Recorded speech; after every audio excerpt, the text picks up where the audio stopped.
வயித்துல வளர்ற குழந்தை வந்து எடை குறைவா இருக்குது, கருவில் குழந்தையோட எடை வந்து அதிகரிக்கணும் அப்படிங்கும்போது எந்த மாதிரியான உணவுகள் வந்து நம்ம எடுத்துக்கணும் பாத்தீங்க அப்படின்னா உங்க வயித்துல குழந்தை வளரும் போதே குழந்தையோட எடையை வந்து அதிகரிக்கிறதுக்கு ரொம்பவே வந்து ஹெல்ப்ஃபுல்லா இருக்கும். அதே மாதிரி ஆப்பிள், ஸோ அந்த ஆப்பிள் வந்து குழந்தையோட எடை வந்து அதிகரிக்கிறதுக்கு ஹெல்ப் பண்ணும். நெக்ஸ்ட் வந்துட்டு பாயில்டு எக்கை வந்து எடுத்துக்கலாம். ஸோ இந்த அதாவது அவிச்ச முட்டை, நாட்டுக்கோழி முட்டையா இருந்துச்சு அப்படின்னா ரொம்ப நல்லது. பசும்பால், தயிர், பன்னீர் எல்லாமே வந்து குழந்தையோட வெயிட் வந்து இன்க்ரீஸா இருக்கிறதுக்கு ஹெல்ப் பண்ணக்கூடியது தான்.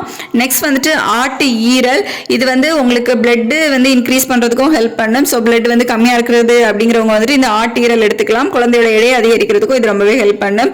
மட்டன், இறால், மீன் வகைகள் இது எல்லாமே குழந்தையோட எடை அதிகரிக்கிறதுக்கு ஹெல்ப் பண்ணக்கூடியது தான். வைத்த வேர்க்கடலையும் உங்களோட குழந்தையோட எடை வந்து கருவிலேயே அதிகரிக்கிறதுக்கு ஹெல்ப் பண்ணக்கூடியது தான். ஃபைனலா நட்ஸ் வகைகள் உங்களோட பிரெக்னன்சி டைம்ல பச்சையா எடுத்துக்காதீங்க, ஊற வச்சு சாப்பிடுங்க. ஸோ ஊற வச்ச பாதாம், வால்நட், அதுக்கப்புறம் முந்திரி, ஸோ இது எல்லாமே வந்து குழந்தையோட எடை அதிகரிக்கிறதுக்கு ஹெல்ப்ஃபுல்லா இருக்கும்.